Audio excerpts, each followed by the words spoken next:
Bakit mo kinakailangan mag-aral ng mabuti? Hindi yung ligaw ka ng ligaw.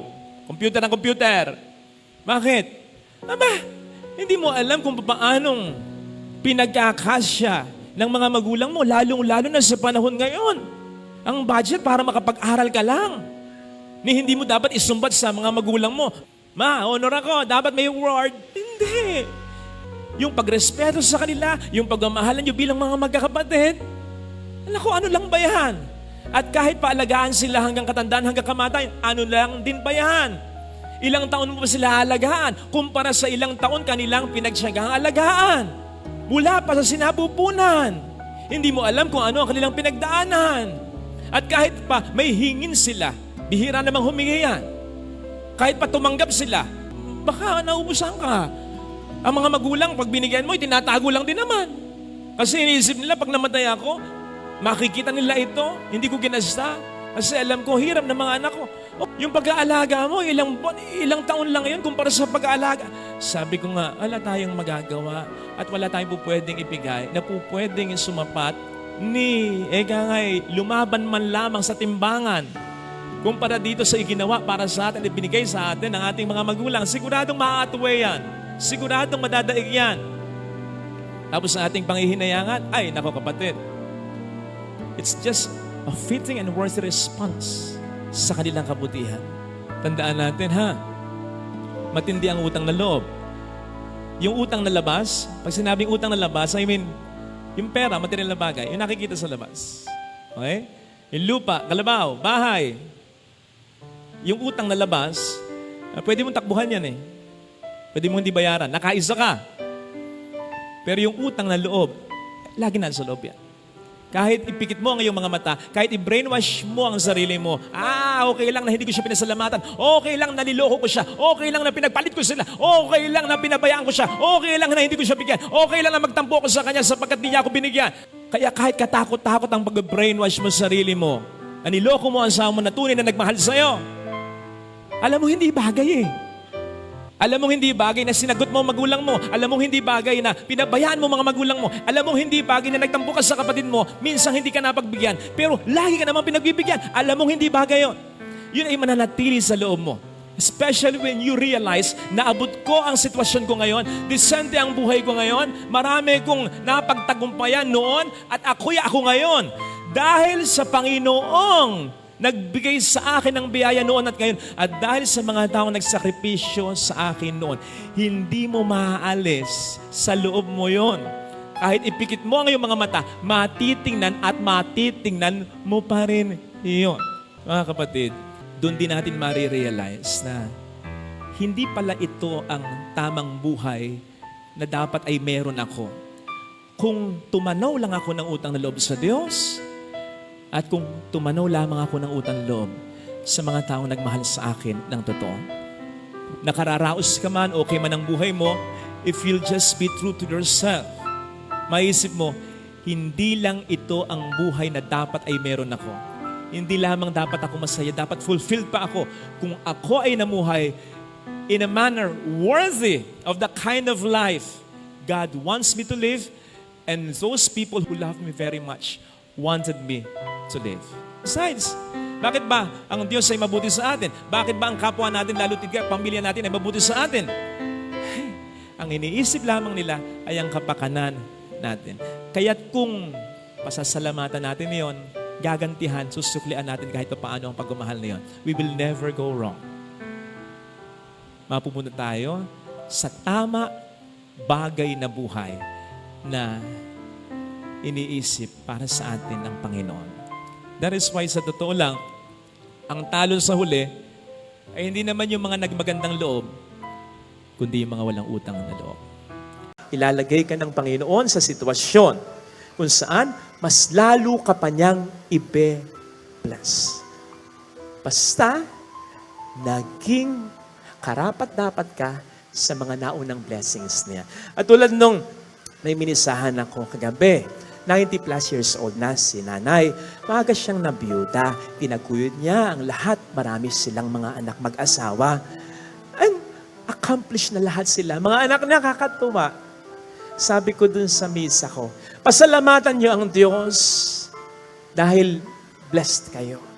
Pero pasalamatan nyo rin ang nanay nyo sapagkat dahil sa kanya, yung mga blessings ng Diyos na doble, na triple, dumami ng dumami dahil naging tapat na katiwala ang nanay ninyo para sa pamilya ninyo. Ipinagkatiwala kayo ng Diyos sa kanya, naging mabuti siyang asawa at ina. Kaya dumami yung biyaya ninyo. Hindi nyo maaabot yung naabot nyo ngayon, kundi dahil sa nanay ninyo. Yes! Blessing yan ng Panginoon. Pero kung wala ang nanay ninyo, hindi mo mas ma-enjoy yan ngayon. Kaya kapatid, blessed man ang pamilya mo ngayon, ano man ang problema, yan ay dahil sa Panginoon. Pero yan din ay dahil sa iyong partisipasyon. Kaya, kahit feeling mo ikaw na lang lagi ang nagdadala, huwag kang mawawala ng pag-asa. Kasi ikaw talaga yung sikreto kung bakit yung biyaya dumadaloy mula sa kanya at napupunta, nagsasanga-sanga sa iyong pamilya. Paano na lamang sila kung bibigay ka? Ha? So, isipin po natin yun, ha? Na yung mga blessings na nare-receive natin, ito ay jumping board pa for more blessings. Provided, maging katiwa-tiwala tayo, mas maging mabuti tayo, mas isipin natin ng ating kapwa-tao, ang ating pamilya, mas maging matyaga, mas maging masakit, mas maging mapagmahal tayo. Mas lalo pa yung mga blessings na yan, maniwala ka. Tama! Ang blessings naman ay walang kondisyon. Pwede naman tayong bigyan ng blessing ng Panginoon nang walang man's participation. Pero doon mas nagmumultiply yung blessing na yun. May mga blessings kasi ang Panginoon na hindi niya ibibigay sa iyo hanggat hindi ka pa handa dito. Ikaw ba na magulang, magbibigay ka ng tunay na kotse sa anak mo? Kung 12 years old pa lang ito, adik ka? Siyempre, dapat mag-mature muna siya, di ba? Magsanay muna. Ganun ang Diyos. Ganun ang Diyos. Mas marami siyang blessings na ibibigay, provided na ready na tayo. Yes! I know this somehow sounds not so great. Halimbawa, sa mga taong ready na, sa mga biyaya na hinihiling nila, pero hanggang ngayon hindi pa rin nila makuha. Halimbawa, yung biyaya ng anak. Lord, tagal na po namin walang anak. Kahit isa lang po sana, Lord. Kahit isa lang. Please lang. Halimbawa, yung biyaya ng kalusugan, Lord, gumaling na po sa anak ko, yung mahal ko para maayos ko na yung pamilya ko, magawa ko na yung mga gagawin ko. Lord, ready na ako para sa biyaya na ito. O kaya yung biyaya ng asawa, Lord, ano pa bang ire-ready ko? 45 na ako. Mahirap yun. Yung readiness, nandun na eh. Bakit wala pang blessing? Bakit wala pang grace? Kapatid, ang dasal ko, makuha mo pa rin yung mga grace na yan. Yung mga gusto mong yan. Pero hindi man, tandaan mo, ang mga blessings ay hindi lang mga yan. Tandaan mo, ang Diyos din ay madiskarte, maparaan sa mga blessings na sa atin ay Kanyang inilalaan. Hindi ka man niya mapagbigyan sa isa o dalawang blessing, babawi siya sa ibang mga blessings. And more than all these blessings, sana ang masilingin natin ay ang Kanyang abiding presence na maramdaman natin. Hindi lamang yung mga biyaya na ating hinihiling, kundi siya na source of all these blessings. At mangyayari yon kung kahit wala tayong hihilingin, magdarasal at magsisimba pa rin. Mangyayari yon lalong-lalo na kung kahit hindi pa rin natin nakukuha, matagal na ang ating hinihiling, tayo ay magdarasal, magsisimba, at sasampalataya pa rin. Kasi doon, pinapakita mo na sa Kanya. Mahalaga yung mga hinihiling ko, pero mas mahalaga na maramdaman kita, Lord, dito. Napakahalaga nun! Kasi darating ang pagkakataon, ano man ang mga blessings natin sa buhay, iiwan natin lahat yan. Kapag nasa mani ka ng karamdaman, makikita mo ang pinakamahalaga. Hindi ang lahat ng ito, kundi ang source ng lahat ng ito, si Kristo dapat nasa puso ko. Ito sana ang hilingin nating biyaya sa banal na pagdiriwang na ito. Ang isa sa pinakamahirap daw na pagkamatay ay ang pagkamatay ng isang nanay. sapagkat ang nanay ang siyang may pinakamalaking puwang na pwedeng iwanan sa ating puso at kalooban na hindi mapupunuan ni numan. Sabihin niyang madali ang gampanin ng isang ina. Kung madali ang gampanin ng isang ina, dapat dati pang ginagawa yan ng mga ama. Eh bakit ganun? Kapag nawala si nanay, si tatay, madalas naghahanap ng iba kasi hindi niya kaya ang gampanin ng isang ina. Kaya mga tatay, mga mister, wag magmamalaki kay misis. Nasasabihin mo, ikaw nagtatrabaho, ikaw nagbibigay ng sweldo. Kung susweldohan mo siya sa lahat mga ginagawa niya, madami na kayong pera.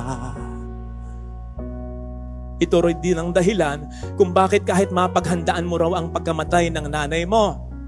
Ay, aakalain mo nakahanda ka na, pero hindi pa pala. Aakalain mong napaghandaan mo ng matagal, pero pag nawala si nanay, iindahin mo pa rin ito ng matagal. Sa pagkamatay ng isang ina, ay magbabago na ng buhay mo talaga. In as much as, yes, po pwede kang maka-encounter ng iba, mag-aalaga. Pwede kang alagaan din ng tatay mo. Pwede kang alagaan ng anak mo. Pwede kang alagaan ng kapatid. Pwede pa kayong mag-aalagaan. Lahat kayo. Pero pag samasamahin man yung pag-aalaga ninyo, hindi pa patas sa pag-aalaga na ginagawa ng isang mabuting ina. Kaya nga, alam po ba ninyo, ito raw ang dahilan kung bakit ang mga ina ang siyang nagpupush sa ating magpakatatag talaga. Pakatatag ka, anak. Tumayo ka sa iyong sariling mga paa. Hindi lamang upang maabot natin ang ating mga pangarap, kundi upang tayo maging matatag sakaling mawala na siya. Kasi alam ng isang ina, malaki ang possibility na sa inyong dalawa mauna siya. Ang care niya, ang iniisip niya, makaya na kaya ng anak ko kapag wala na ako. Huwag mong isiping asumerang isang ina. Huwag mong isiping mayabang isang ina. Alam lang niya sa totohanan na dahil siya'y naging mabuting ina, wala nang pwedeng makapagmahal sa iyo ng ganun katindi katulad ng ginawa niya. Kaya let us always love our mothers dahil wala nang katulad nila. Pag nawala sila, we cannot anymore get a reliever or another. Let me end with this. Balik tayo dun sa the good shepherd is someone who walks ahead of us, with us, and behind us. Kung isipin po ninyo, hindi lamang ang Diyos ang gumagawa nito. Ang nanay din. Kaya nga sa bawat yugto ng ating buhay, nandun siya. At ang ibig sabihin nito, hindi lamang all-encompassing ang pag-aalaga niya, kundi yung sobrang tiyaga talaga. All loving, all sacrificing, all understanding, all forgiving. Sapagkat hindi niyo po naitatanong, base sa ibang mga pag-aaral, ang tupa, ang isang hayop na pinakamahirap daw alagaan talaga. Abay, magtataka ka kung saan namamasyal yan kung minsan, kung saan nandun yung mga wolves, kung saan nandun yung mga asong lobo. Isipin mo, mamamasyal ka sa teritoryo ng kaaway? Pwede kang sakmalin po, pwede kang kainin. Ganyan ang tupa. Magugulat pa, ay, kinain ako! Nandun ka eh! Pag nakatali ang tupa, kalagan mo sa pagkakatali dahil napalupot. Ilang oras daw, ilang minuto nga lang daw kung minsan. Nakapalupot na naman. May katangahan. Kung bakit? Si Kristo ang mabuting pastol. Ano tayo? Tupa. Totoo naman eh. Paulit-ulit na pagkakasala, paulit-ulit na pagkadaba, paulit-ulit na pagkakamali. Pero nag-give up pa sa atin ang Diyos? Hindi ba't ganun din ang isang ina? Ilang beses mo nang napaiyak, ilang beses mo nang na-disappoint, ilang beses mo nang pinaasa, ilang beses mo nang binigyan ng sama ng loob o problema. Pero nagbago pa? Hindi. A mother's love, a mother's heart will always be whole, though many times divided. Ang puso ng isang ina ang kanyang pagmamahal, laging buo, kahit madalas nadudurog ng anak niya. Ito sana ang ating makita. Una, magpasalamat tayo sa pagiging mabuting pastor sa atin ng Panginoon. At sa bonus na mabuting pastol kung meron tayong inang ganito, kung meron tayong tatay na ganito, kung meron tayong kapatid, kung meron tao sa buhay natin na kung magmahal at kung sumuporta sa atin, ay todo at todo. Ito sana ang ipagdasal nating biyaya upang maging kampante tayo, maging malakas ang ating loob, upang maging positibo ang ating pananaw, ano man ang ating maranasan sa buhay. Darating ang pagkakataon, yes, na hindi na payayakap, tatanggi ng payakap sa inyo ang inyong mga anak. Kesyo may asawa na, binata na, dalaga na. Pero sinisigurado ko po sa inyo, dumating man yung pagkakataong yun, kung ngayon pa lang nagagawa nyo na kahit paminsan-minsan yun, dumating man yung pagkakataon na hindi na sila payakap, darating at darating din naman yung pagkakataon na mamimiss nila ang inyong yakap. Lalong-lalo na kapag nagkaproblema na yan sa buhay, sa asawa nila, sa anak nila, mamimiss nila ang yakap ng kanyang mga magulang, maging ng kanyang ama. Because we will never outgrow our need for a father's love. Pwedeng sabihin mo at maintindihan din naman ng ibang tao na hindi ka ganong tipo, hindi ka expressive, hindi ka showy, hindi ka thoughtful. Pero please, sana maintindihan mo, tatay, na lahat ng tao kailangan ito. Tama kung minsan, kung kinakailangan magkaroon ng kamay na bakal. Pero yung kamay na bakal na yan, pang disiplina, hindi pampambo yan. Masakit pag pinampambo yan. Tama kung minsan kinakailangan maging stricto, pero wag mong kakalimutang pairalin pa rin ang iyong pagiging ama. Yung pagiging ama, not in a sense na ayaw magkamali ang anak, sapagkat magkakamali talaga. Kundi ama in a sense na ayaw mawala ang anak. At yung anak ay mawawala if you will give up. Tandaan mo na kahit yung pagiging disiplinado mo, mapagdisiplina ng wala ng dahilan, yung wala ng katuwiran, may also be a form of giving up. At pag ganun po, pwedeng mawala din ang iyong anak. Naka-experience na po ba kayo nung kahit pagkahigpit ng hawak niyo sa buhangin, nakukuha nyo ba? Hindi, nawawala din. Mentras hinihigpitan mo, mas nawawala. Ganon ang paggamit ng kamay na bakal nang wala sa katuwiran. It's also a form of giving up, sapagkat mas madaling gawin yan kaya sa maghintay sa anak. Focus on the positive rather than on the negative. Unfortunately, many fathers nowadays criticize the bad a lot more than they compliment the good about their child. Ang daming mga pinasa, ang tataas ng grade. Yung kaya sa isang asignatura, 74 naman point something, muntik nang nakapasa. Ang daming ipinasa, yun lang ang bagsak niya. Yun ang ipamumukha mo sa ito. No. Ang daming ginagawang mabuti na parang hindi mo nakikita, pero minsan may ginawang mali. Bukas na bukas ang iyong mga mata. Ang tagal mong magalit. Pero kung umuri ka naman, mag-affirm ka naman, sasaglit. Tinatandaan mo, tinititigan mo yung kanilang mga kamalian. Pero yung mga kabutihan, aksidenteng nasusulyapan mo lang. At kay bilis mong makalimutan, wag naman. Tandaan po ninyo mga magulang, higit sa kanino man, yung affirmation ninyo, yung pagiging proud ninyo sa amin, ang hinahangad namin na inyong mga anak. Gusto namin napapangiti kayo. Nung bata kami, pinagko-close open nyo kami. Close open, close up, ala.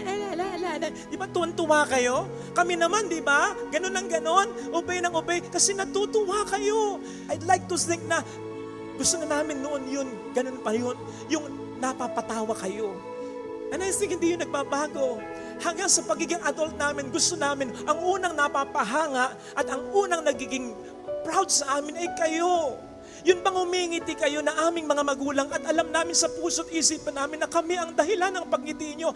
Lalo tigit ang pagngiti ng isang ama na kung ngumiti, parang minsan lang. Ito ang challenge sa mga tatay ha, sapagkat hindi naman masyadong ina-expect sa inyo ito eh. Pero kailangan ito ng mga anak nyo at kailangan nyo rin po ito. Darating ang pagkakataon, yes, na hindi na payayakap, tatanggi ng payakap sa inyo ang inyong mga anak. Kesyo may asawa na, binata na, dalaga na. Pero sinisigurado ko po sa inyo, dumating man yung pagkakataong yun, kung ngayon pa lang nagagawa nyo na kahit paminsan-minsan yun, dumating man yung pagkakataon na hindi na sila payakap, darating at darating din naman yung pagkakataon na mamimiss nila ang inyong yakap. Lalong-lalo na kapag nagkaproblema na yan sa buhay, kaya kahit parang napapansin mo, ayaw ng anak, naku, sabi lang niya yun. Gusto rin niya yun. Kailangan din niya yon. At kahit sabihin ng isip mo, hoy, macho ka. Bakit gaganyan ka? Bakit maglalamping ka sa anak mo? Tuloy mo. Sinisigurado ko sa iyo, you'll feel, ay, gusto ko rin pala. Kailangan ko rin pala. Besides, darating ang pagkakataon na hindi ka na makayayakap. Kahit gusto mo kasi may sakit ka na. Pag dumating yung pagkakataon ngayon, kung nasimulan mo na ang pag-invest ng pagyakap kahit paminsan-minsan lamang ngayon sa iyong mga anak, siya naman ang magkukumahog. Kahit nasa saan yan, uuwi at uuwi yan para ikaw ay mayakap. Pag hindi ka na makayakap. And when that happens, mas mafe-feel mo ang yaman mo. Kasi ang kayamanan ng Ama ay kapag niyayakap pa rin siya ng mga anak niya, kahit wala na siyang maibibigay sa kanila. You'll realize na nakapag-invest ka hindi ng pera, kundi ng affection sa kanila. Madalas, ang mga tatay, yung para bang ang kanilang pagiging tatay ay pagiging good provider lang, it's not enough. Kaya madalas kayong mag-away ng misis mo eh. Kasi magpo-provide ka lang tapos tataligod ka na. Magko-computer ka na, mag-games ka na, babarkada ka na, makikipag-inuman o kaya tulog ka na. Bumabat ka kahit saglit sa iyong pamilya para maramdaman mo at maunawaan mo yung totoong pinagdaraanan ng pamilya mo at ng mga anak mo. Ganun ang Diyos sa ating mga tao. Kaya nararamdaman niya, naiintindihan niya, at alumpit siyang tulungan tayo. Sana lahat tayo may karanasang maganda sa ating mga ama. Pero kung hindi man, huwag kang mag-alala. Kang mag-alala. Kapag lalo pat alam ng Panginoon na nagkulang sa iyo ang iyong ama, papawi siya sa iyo bilang tunay mong ama. Huwag kang mawawala ng pag-asa. Basta maniwala ka, mahal na mahal ka niya. Tama, pasalamatan mo yung mga tao na sa oras ng pangangailangan mo, biglang darating sa buhay mo. Okay? Pero kapatid, merong mas dapat pagsalamatan, yung mga taong mula noon hanggang ngayon, staying in your life. Kasi yung dumadating sa oras ng pangangailangan, ay, nagugulat ka eh. Yung mga tao na andyan na buong buhay mo, hindi ka lang nagugulat. Kasi naging gawi na ng buhay nila, ang isipin, bago ang kanilang sarili, ikaw muna. Alam ba ninyo, ngayon, hanggang ngayon, napakataas ng tingin ng mga Israelita kay Moises. Bakit? Kasi, sana naalala niyo yung sinabi sa ating unang pagbasa. Pinapipili na siya ng Diyos. Ano? Lipulin ko na yung mga Israelita. Tutal naman, ang sakit-sakit na ng ulo mo sa kanila eh. Masyado eh. Lipulin ko na. Magtatagtag ako ng ibang bayan. Ikaw ang magiging pinuno. Si Moises, pwede siyang may choice. Pwede niyang sabihin, oo nga, sakit na ulo ko sa kanila. Iba na lang ang aking gagabayan. Pero hindi. Kahit pagod na siya, pinili pa rin niya sila. Batid, huwag natin kakalimutan yung mga taong ganito ha. Mula una hanggang huli, may choice na pabayaan ka na. Kasi sila'y pagod na, hirap na. Pero hanggang ngayon, kasama mo sila. Napabayaan na nga yung mga pangarap nila para sa kanilang sarili dahil ikaw ang inuna nila. Kaya nga, mas tumaas ang tingin ko kay Amay, kay Junmar Fajardo, yung malaking tao ng PBA na MVP. Bakit? Kasi matapos silang mag-champion, kasi matapos niyang makuha ang award niya, alam niyo ang una niyang ginawa? Pumunta siya agad sa sementeryo. Parang natulog pa ron para makapiling ang nanay niya. Kasi para sa kanya, noon pa man, naabot ko kung ano ko ngayon dahil sa nanay ko. Kapatid, sana maging ganito rin tayo sa mga taong naghintay at naghanap sa ating buhay. Huwag nawa sana na lagi silang maghintay, na lagi silang maghanap. Kasi that would mean just two things. Una, kung patuloy silang maghihintay at patuloy silang maghahanap all their lives, ibig sabihin, hindi tayo nagbago. Hindi tayo natuto. Kawawa naman yung mga taong ito. Pero may pangalawa pa. Ibig sabihin, nakalimot tayo. Mas kawawa yung mga taong ito. Pero hindi sa mata ng Diyos. Ang Diyos, ang siyang bibiyayaan, magbibiyaya sa buhay mo, makalimutan man ng mga tao ang ginawa mo. Pero sa atin, na makalilimot sa mga taong ito, baka mainis ang Diyos sa atin. Di ba't sabi niya, tataas niya ang mga nagpapakababa, pero ang nagpapakataas ay kanyang ibababa. Ang nagpapakataas ay yung nakalilimot sa mga tao na naging dahilan upang sila ay mapunta sa taas. Ito sana ang ating makita sa manalapagdiriwang na ito. Ano po ang lagi niyong dasal para sa sarili ninyo? Ano naman kaya ang laging dasal para sa inyo ng mga taong tunay na nakakakilala at nagmamahal, nagmamalasakit sa inyo? Pwede niyong itanong, Father, magkaiba pa ba yun? Pwedeng magkapareho kung tahasan mong sinabi sa kanila, friend, brother, sister, ma, pa, anak ko, ito nga para sa akin ang ipagdasal mo. Pag-aaral, negosyo, trabaho, kalusugan, pwedeng magkapareho kung tahasan mong sinabi sa kanila. Pero kung hindi, at kung hindi mo naman madalas, hinihingi ang dasal nila, sinisigurado ko po sa inyo, na kung magkaiba man yung panalangin mo para sa sarili mo at yung panalangin nila para sa iyo, yung panalangin nila, madalas, ang better, if not the best. Kasi meron silang nakikita na hindi mo nakikita. Meron silang kutob na hindi mo pa nadarama. Sila ang mas nakakakita kung minsan ng tunay mong kailangan. Batay sa nakikita nilang iyong kakayanan at iyong kalalagayan. Diba? Meron tayong expression sa Ingles na mother knows best. I think same thing can also be applied to or with people who know us best and who want for us the best. Halimbawa, siguradong hindi lamang ipinagdarasal ng mapagmahal mong mga magulang na makapagtapos ka sa pag-aaral, di ba? Minsan o madalas, hanggang dyan lang ang iyong dasal, Lord, makapagtapos sana ako ng pag-aaral. Hindi lang yan ang pinagdarasal ng iyong mga magulang. Ipinagdarasal din nila beyond that, na anuman ang marating mo sa buhay, hindi ka magbago. Na manatiling nakasayat pa rin, nakatapak pa rin sa lupa ang mga paa mo.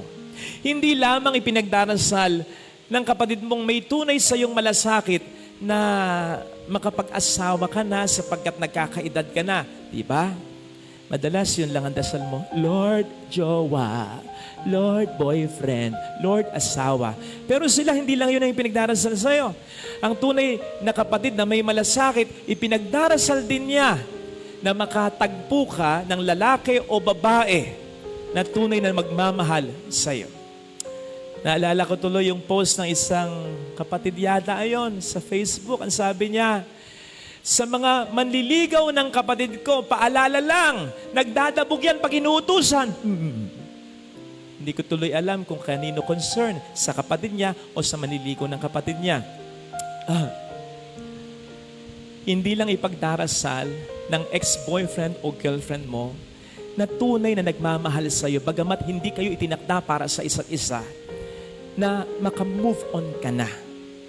Ipagdarasal din niya, beyond that, na makakita ka ng tao na mas magmamahal sa iyo higit pa sa pagmamahal na naipakita niya, yung karapat-dapat sa pagmamahal mo. To the extent na ipagdarasal ng ex mo na kahit maging masaya ka sa feeling ng iba. Kaya the best sa mga taong ganito. Kasi the best para sa atin ang kanilang gusto at ipinagdarasal nila ito. Sinabi ko po ito kasi sa ating ebanghelyo, narinig natin ang the best na kagustuhan para sa atin ng ating Panginoong Hesukristo. Sa Ebanghelyo, nagdasal siya para sa atin. Gusto ko na mag-stop muna tayo dito, ha? Gusto ko na kung papaano sanang kinilabutan ako ng pagnilayan ko ito, ganun din sanang maging epekto sa inyo. Pinagdarasal ka ni Jesus. Di po ba madalas, naisip natin, tayo nagdarasal sa Diyos? Okay yun. Pero ang Diyos din ay nagdarasal para sa atin. Tandaan po natin, ha? Kapag tayo ipinagdarasal, ibig sabihin, may concern sa atin. O baka nga tayo ay higit pa sa concern, minamahal. Kaya po, lalo na sa mga kasama natin sa live stream, o kahit yung mga nagsisimba dito, kung minsan hindi naman kayo nagpamisa, tapos narinig mo bigla yung pangalan mo na binasa sa pamisa, hindi naman ikaw yung nagpamisa. Sana mangiti ka kahit paano at ma-inspire ka as may taong nag-aalala para sa kalalagayan mo. May taong may concern para sa kabutihan mo. Not just that, kapag tayo ay nagdarasal sa Diyos, ibig sabihin, we want the best for this particular person. Kasi whenever we pray for someone, it's like telling God, Lord, you know how much I love this person. Ikaw na po sana ang bahala sa kanya, O Panginoon. Ibigay mo sa kanya yung hindi ko kayang ibigay. Ibigay mo sa kanya ang the best para sa kanyang mga pangangailangan sa buhay. Di ba napakasarap isipin nun? And even better, Jesus, God is decided to give us what is best. Kasi tingnan po ninyo, kapag tayo nagdarasal, sigurado ko, may bias tayo. May bias tayo na batay sa ating gusto. Lord, ganito. Lord, ganon. Kasi yun ang gusto mo, kaya yun yung pinagdarasal mo. Okay lang yun, ha? Okay lang yun. Ang magandang maisip natin, ha? May mga panalangin tayo na batay lamang sa ating gusto, nakakalimutan natin o hindi natin alam sa panalangin kung paano sasabihin yung mga tunay nating kailangan. At alam ng Panginoon yan. At ipinagdarasal, hinahangad niya para sa atin yan. Nagdarasal ka para sa gusto mo, makalimutan mo man yung mga bagay na tunay na kailangan mo. Basta nagdarasal ka, alam ng Panginoon ito at yun ang ipinagdarasal naman niya para sa iyo. So much so na kahit hindi niya ibigay yung gusto mo, ang darating bilang resulta ng panalangin mo ay yung tunay na kailangan mo. Tandaan po natin mga kapatid, na nanglikhain tayo ng Panginoon. Sa palagay ko lang ha, nakatakda na rin ang ating kamatayan. Parang isang kandila na nang minanufacture, alam na nung nag-manufacture niyan, na kapag sinindihan mo yan, ilang oras o ilang araw lang ang itatagal niyan. Kaya sana, bilang mga tao ring liwanag ng sanlibutan ito, na sumusunod kay Kristo, pagliwanagin natin ang buhay natin. At wag lang nating iasa na ang magliliwanag lamang para sa buhay natin ay ang kapwa natin. Tandaan natin, kung may mga taong nagliliwanag para sa atin, kailangan din nila ang liwanag natin. Hindi po pwedeng sila lang ang magliwanag para sa atin. Dapat para sa kanila, tayo din. Alam nyo, iniisip ko maglagay ka ng isang kandila sa gitna ng isang kwarto na nadidirimlan, yung madilim na madilim talaga, yung isang kandila lang. Hindi kaya nakaka-apekto yung nag-iisa lamang siya para mas maupo siya. Kasi kung may isip lang yung kandila, parang, pipilitin ko, na dapat maliwanagan ko yun. Hindi ko na kaya, hanggang dito lang ang liwanag ko. Gusto ko maliwanagan ko rin yun, pero hindi ko na kaya. Kasi hanggang dito lang ang kaya kong gawin na mabuti sa buhay ng ibang tao, sa buhay ng pamilya ko. Hindi kaya kung ang isang tao ay nagbibigay ng liwanag sa pamilya mo, siyang laging nagsasakripisyo, siyang laging nag-iintindi at nagdadala ng mga problema sa pamilya ninyo, hindi kaya kapag siya lang, mas umiikli yung kanyang buhay? mas humihina siya. Kasi na-stress eh. Mas umiikli yung buhay niya. Lalo pat kapag wala siyang nakikitang magandang resulta sa kabila ng liwanag na binibigay niya. Kaya ko sinabing, ikaw rin pwede kang magliwanag para sa buhay niya. Lalong-lalo na kung ibibigay at papakita mo ang inaasahan sa iyo ng Diyos at ng kapwa mo, lalo tigit ang mga taong mahalaga sa iyo. And just imagine, kung yung isang kandila, madadagdagan pa ng isa. Kung yung dalawa, madadagdagan pa ng tatlo. Kung yan ay madadagdagan pa, hindi ba? Mas magiging madali para sa maraming kandila ang pagpaliwanagin ang buong kwarto. Ganon din sa pamilya. Ang sabi ko nga, wala namang magagawa. Talagang may mag-i-step up sa kapabayaan ng iba. Pero iba, syempre, mas magiging madali ang lahat kung may kadamay siya, kung magkakasama. Mahirap yung ikaw lang yung nagdadala ng lahat para sa pamilya. Yung ikaw lang ang nagliwanag para sa kanila. Mahirap yon. Pero hindi masasayang yon. Hindi man makikooperate yung mga mahal mong niliwanagan ng buhay mo. Sa pagdating sa langit, paliliwanagin ka ng Panginoon. Sabihin niya sa iyo, well done, good and faithful servant. Samantalang yung mga taong hindi nagliwanag sa buhay at sa mundong ito, ilalagay sila ng Panginoon sa lugar kung saan wala talagang liwanag, doon sa impyerno. Kasi galit ang Panginoon, hindi lamang sa gumagawa ng kasamaan, kundi sa mga taong inaasahan niyang gumagawa dapat ng kabutihan. Pero ang pagkakataong gawin yan ay sinasayang. Time heals. Time heals wounds. Hindi laging totoo yun. Ay kahit nga sa literal na pangyayari, nasugatan ka, nasaksakan ng ice pick, syempre, dugo. Magmamagandang loob sa iyo yung mga tao. Dadaling ka sa ospital, sabihin mo, hindi, dito na lang ako. Bakit? Time heals. Lalo kang duduguin. Lalo kang manghihina. Ikamamatay mo yan. Ikasisira mo yan. Ganon din ang mga bagay na tulad ng pag-aaway, di pagkakaunawaan na kung minsan na nagsisimula sa mga simpleng bagay lang din naman. Kapag pinagtagal mo yan, naku, mas lalong lalala yan. Mas lalong gagawak yan. Mas lalong lalalim yan. Kasi pagagawakin, palalalimin, palalalain ng promotor ng away yan. Ang demonyo. Paano yan gagawin ng demonyo? Ay, halimbawa, hindi mo na kayo na magkikibuan, mag-asawa, magkapatid, mag-ina, mag-ama. Ang gagawin ng demonyo, magseset siya ng isang pagkakataon na parang nalulungkot ka. Ay, bubulungan ka ng demonyo. Nakita mo na, hindi ka man lang ma-text. Hindi man lang makapag-miss call. Hindi man lang makapagparamdam. Tinitiis ka niya. Kapal ng mukha siya, may kasalanan. Siya bang tumitiis sa'yo? Nakita mo? O kaya, magseset siya ng pagkakataon na habang ikay nalulungkot na ganon, biglang yung asawa mo, nakatampuhan mo, yung kapatid mo, nakatampuhan mo, abay, for some reasons ay may napanood o may nakita na palabas sa FB, sa YouTube o kaya sa TV na nakakatawa, natawa. Maririnig mo yun. Ano sabihin ng demonyo sa'yo? Nakita mo na. Kahit hindi kayo nagkikibuan, masaya pa rin siya. Wala ka talaga sa kanya. Di ba? Binubulag ka na ng diablo para maging malala na.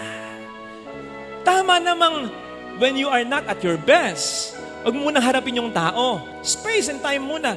Pero wag namang million years. Wag matatagalin. Kasi hindi makatutulong yun.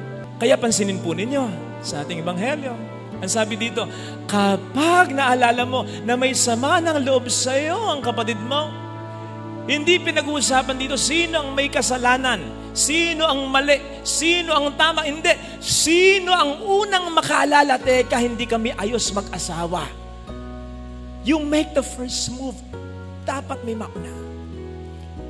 Oo, kahit naman hindi ikaw ang may kasalanan, hindi naman ibig sabihin nun magsasorry ka. Okay, huwag ka magsorry. Kasi baka isipin niya, maling-mali na siya, tama pa siya. Pero magparamdam ka na nagre-reach out ka. Na pinapansin mo siya. Na gumagawa ka ng paraan para mag-reconcile kayong dalawa. Ganun. Let me end with this. Kasi nag-end din ang ebanghelyo ng ganito tungkol sa paghuhukom.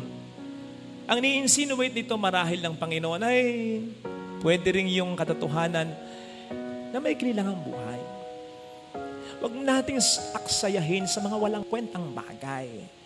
Katulad ng pag-aaway. Kasi sa mga oras na tayo nag-aaway at sa mga oras na hindi tayo nagkikibuan, nagtitiisan, marami ang panahon na nasa sayang. Sa mga kabataan na mahilig mag-shopping, daming pera may nakita kang isang bagay. Ang dami mo ng sapatos At alam mo na hindi mo siya pwedeng gamitin anytime soon. Ibili ka pa rin? May isang bagay na nakursunadahan mo lang kasi ang ganda Bili ka na? Gayong alam mo na pwede mong hindi naman magamit talaga. Pero bibilin mo pa rin. The moment na binili mo yon and you keep that, of course, ay magiging bahagi na yon ng mga valuable things sa buhay mo na sa totoo lang hindi naman valuable talaga. Pasensya na sa mga may edad na nanonood si mama at si papa. Pero kung minsan, ganyan naman din ang mga nakatatanda.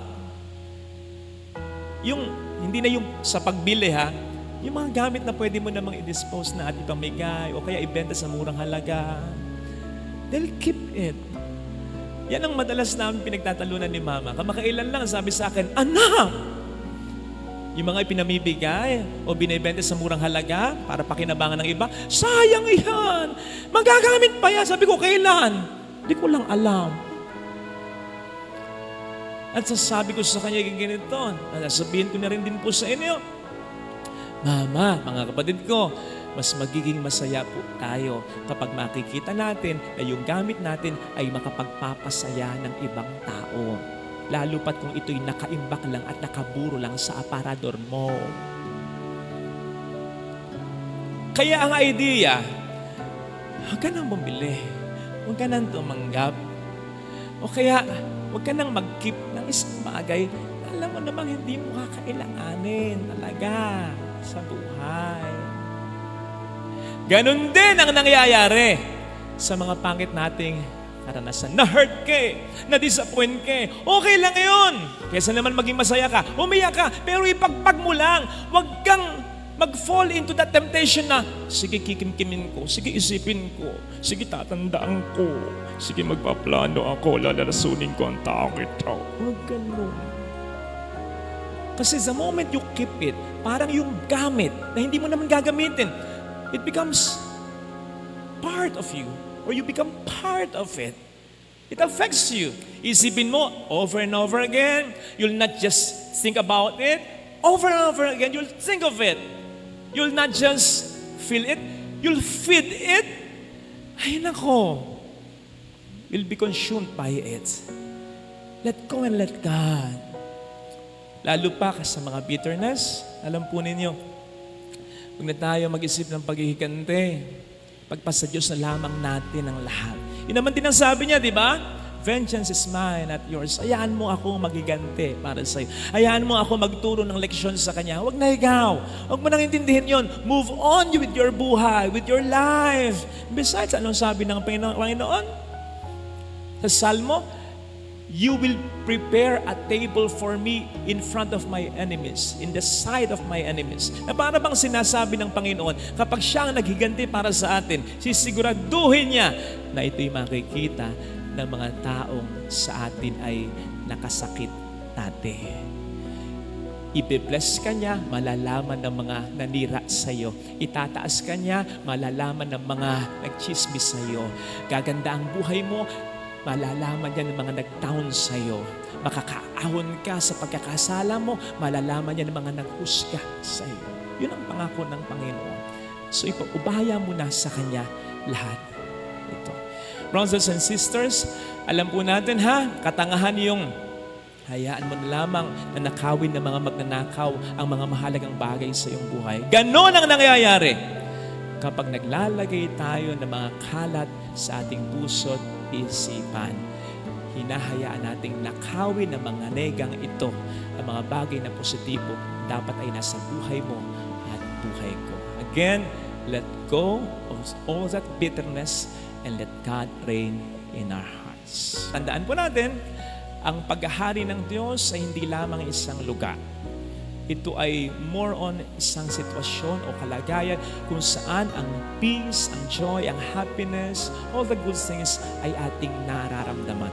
At mangyayari lamang yan, una kung susunod tayo sa kanyang kalooban at kung ang ating puso, ang ating buhay ay ipapa-occupy natin sa Kanya lang. Amen. Pagpapatawad ang isa sa mga turo ni Kristo na madalas niyang sinasabi sa mga tao.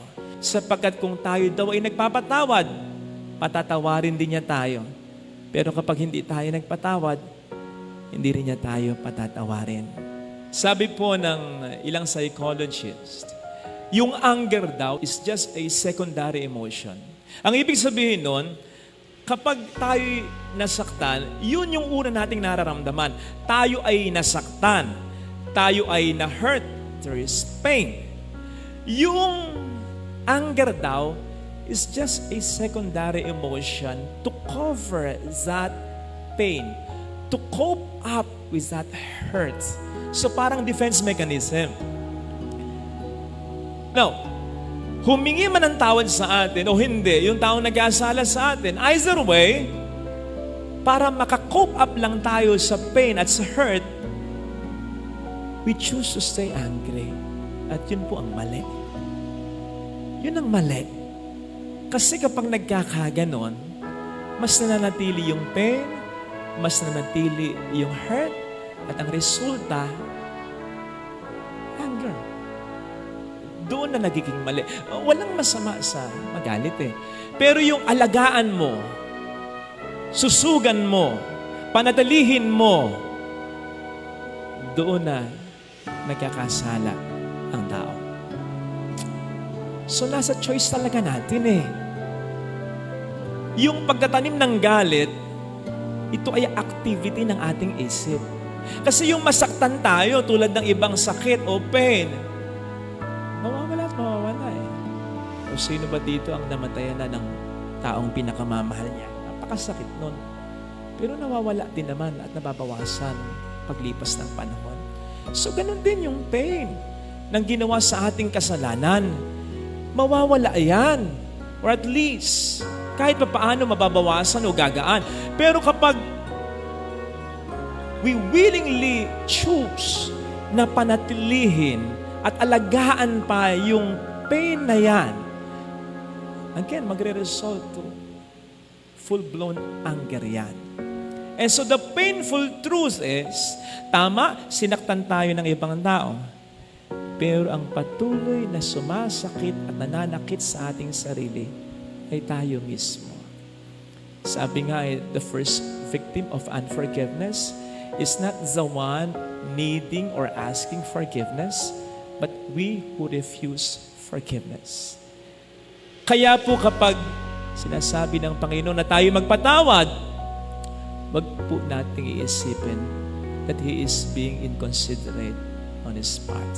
Ang totoo, iniisip ng Panginoon ang ating kapakanan sapagkat ayaw niyang mamatay tayo sa ating sariling lason. And that is true. Kasi ang pagtatanim ng galit ay parang paghahanda, pagtitimpla ng lason na gusto nating ipainom sa kasala sa atin. Pero alam nating mali eh. May takot din naman tayo sa Panginoon eh. So hindi natin ipaiinom. Pero imbis na ating itapon, tayong umiinom. O di ba katangahan yon? Hindi, ikaw na ngayon nasaktan eh. Di ba? Ikaw pa ba ang pipili araw-araw na patuloy kang masaktan? Sabihin mo sa sarili mo, huwag kang tanga. Magpatawad ka. Yung pagtatanim ng galit ay activity ng isip. Yung pag-aalis ng galit, activity rin niya ng isip. So kung nararamdaman mong hindi ka pa handa, basta willingly choose to forgive hanggang sa makapagpatawad ka na ng lubusan. Alisin mo yung galit at wag na wag kang gagande. Yun ang wag na wag mong gagawin. Sapagkat walang maidadagdag sa iyon, may maibabawas pa ng malaki. Kaya nga diba, madalas ang sinasabi natin sa mga nagawa ng kasalanan na may katuwiran, Do not stoop down to their level. Huwag kang bababa sa level nila. Kasi yung nakagawa sa iyo ng kasalanan, ng mali, yun talaga ang bumababa ang level. So huwag kang gaganti sapagkat kapag gumanti ka, bumababa ka sa level nila. Huwag kang mag-alala, hindi naman natutulog din ang Diyos. Siya ang gaganti para sa iyo kung kinakailangan gumanti. Yun naman din ang kanyang sinabi.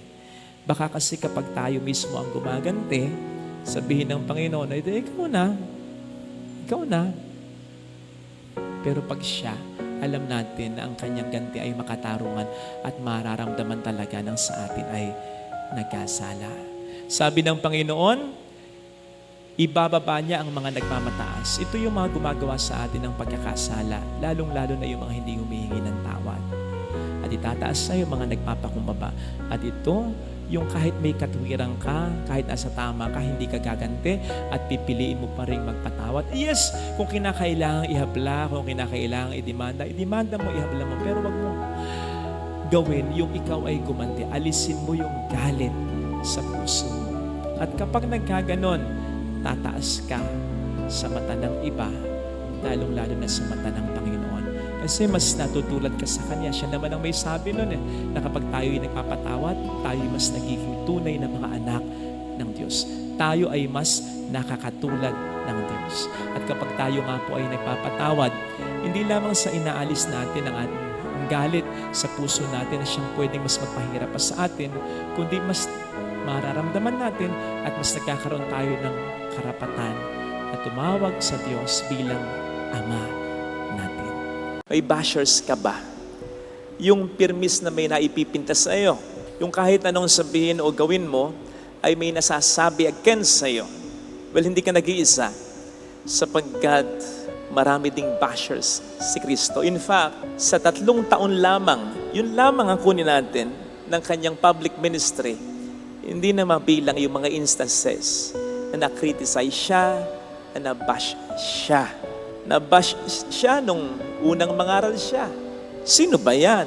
Hindi ba anak ni Maria yan? Ang mga kapatid niya ay nandi dito, di ba? Bashing yon. Sapagkat nilalait nila ang Panginoon. I'm sure na-bash siya nang tawagin niya at piliin niya ang mga alagad niya. Lalo pat may mga ilan sa mga alagad niya ang questionable naman ang karakter talaga. Binash siya at pagkatapos nun ay nagpatuloy uli siya. Ganon sana. Masaktan man tayo, malungkot man tayo, laban uli. Gawin pa rin natin ang ating mga mabuting ginagawa. Huwag tayong tumigil dahil lamang may mga bashers sa buhay natin. Tandaan po natin na ang pangbabash, katulad ng slander o paninirang puri, ay isa sa mga primary weapons ng demonyo upang i-stop tayo sa ating mga mabubuting ginagawa at sinasabi bilang Kristiyano. Ngayon, kung mag-stop tayo, kung magpapa-apekto tayo, kung hihinto tayo sa ating mga mabubuting ginagawa, so sino ang panalo? Edi ang diablo. Sino ang talo? Edi tayo. Kaya sana tulad ni Kristo, tayo masyadong pa-apekto. Pero isang malaking paalala ito, siguraduhin po natin na nasa tama tayo. Siguraduhin natin ang ating mga ginagawa at sinasabi ay makatuwiran, mabuting talaga. Tansyahin mo kung yung mga bashers mo ay mga agents talaga ng demonyo. Baka naman agents ni Lord ang mga ito. Yes! I believe hindi lahat ng pangbabasya ay masama. And I believe kung may mga pinapadala ang diablo upang i-bash tayo sa paraang negatibo, may pinapadala din naman si Lord ng mga tao sa buhay natin upang i-bash tayo sa paraang positibo. Baka padala ito ng Diyos upang itama tayo. Paano ba natin masisigurado na ang pambabash o kritisismo na na-receive natin ay galing sa Diyos at di sa diablo? Una, kapag ang concentration ng bashing ay sa pagkakasala na nagawa natin at hindi sa pagkatao natin. Kapag ang hinuhusgahan ng pangbabash ay hindi tayo, hindi ang karakter natin, kundi yung kasalanang nagawa natin. Kapag ang nade-degrade sa criticism o sa bashing ay hindi yung pagkatao natin, kundi yung kasalanang ginawa natin. Natatandaan ko nung ako'y ma-assign sa isang parokya, mayroong isang tao doon. Siya lang naman, bukod tangi. Daming nasasabi sa mga ginagawa ko. Lalong-lalo na kapag nagsisermon ako, nagbabago-bago pa yung boses ko. Ano? Pati ba naman yun? Ay style ko yun. Siya lang naman, tanging siya lang naman. At pakiramdam ko sa kanya, malayo ang loob niya. Pag ako'y kausap niya, parang hindi totoong tao yung kausap ko. I mean, napaplastikan ako. Pero alam po ba ninyo, unfazed lang ako. Ibig sabihin, steady lang. Hindi ko alintana. Hindi ko pinansin. Hindi ako masyadong apektado. Bakit? Nakaw kahit sabihin ko yung pangalan di naman yun yung kilala. I mean, kung sasabihin ko at makikilala ng mga taong nanonood ngayon sa akin sa parokyang pinanggalingan ko, oo nga, Pader, tama ka. Ako, Pader, huwag kang mag-alala. Hindi ka nag-iisa, kami rin ginaganyan niya. So, alam niyo yun, kung mabuti ang pakikipagkapwa-tao noon, kung maganda ang karakter niya, lalong-lalo na sa mga kaparokyaan namin, doon ako mababazar Doon ako mag-iisip, baka totoo yung sinasabi niya sa akin. Kahit nag-iisa lamang siya. Kasi mabuting tao naman siya. Kaya naisip ko noon, hindi ko na kinakailangang isipin pa. Mabilis ako nakapag-conclude, hindi, okay lang. Kasi walang moral authority yung nagsasabi. Kapag ang tao na nagbabash sa'yo at nagpapaalala sa'yo, lalo pat ang focus, again, yung unang punto, yung pagkakasala na ginawa mo at hindi yung pagkatao mo, ay mabubuting tao. Makatwiran, makatarong. Ay, ibig sabihin, nasa mali kang talaga. Ang problema kasi sa atin pinagpipilitan natin na tama tayo, gayong mali na pala tayo. Ang isang magandang paraan at palatandaan na ma-realize mo, ay mali na sigurado yung ginagawa ko. Lahat na nagpapaalala sa akin ay mabubuting tao. Mabuting tao naman yung asawa mo. Mabuting tao naman yung anak mo. Mabuting tao naman yung magulang mo. Mabuting tao naman yung kapatid mo. Wala namang masamang tinapay. Wala namang masamang ugaling pinakita sa iyo. Ay most likely yung sinasabi niya na nasasaktan ka, ay totoo. At yun ay para talaga sa ikabubuti mo. Totoo naman yung mga nang bash kay Pura. Lahat naman tayo makasalanan. Pero sinisigurado ko na maraming mga naapektuhan na kung kasalanan na pag-uusapan ay konti lang, maliliit na kasalanan lang. Mga banal na tao naman ang lubhang naapektuhan sa ginawa niyang yan. Yun ang mas naapektuhan yung mabubuting tao at walang kinalaman kasi wala naman din kasalanan. Kung paanong kapag nagloko yung asawa mo, gagantihan mo ng pagluloko o kaya gagantihan mo ng masama ito. Sinong maapektuhan? Yung asawa mo? Oo, konti. Pero ang mas maapektuhan, yung mga anak ninyo. Wala namang kinalaman yung mga anak ninyo sa problema ninyo. Kapag pinagpakitahan mo ng hindi maganda, yung kapatid mong nagpakita ng hindi maganda sa'yo, apektado yung kapatid mo na pinagpakitahan mo rin ng hindi maganda? Yes, pero konti lang. Ang pinaka-apektado ay yung mga magulang ninyo na wala namang kinalaman sa pagkakagalit ninyo ng kapatid mo. Besides, anak nila kayo pareho. Pag pinakulong mo, yung isang tao na po pwede mo namang patawarin at humihingi naman din naman tawad sa'yo. Sino ang mas apektado? Siya na ipakukulong mo? Oo. Pero ang mas at pinaka-apektado, yung pamilya niya na umaasa sa kanya, na maapektuhan talaga kapag ang taong ito ay pinakulong mo.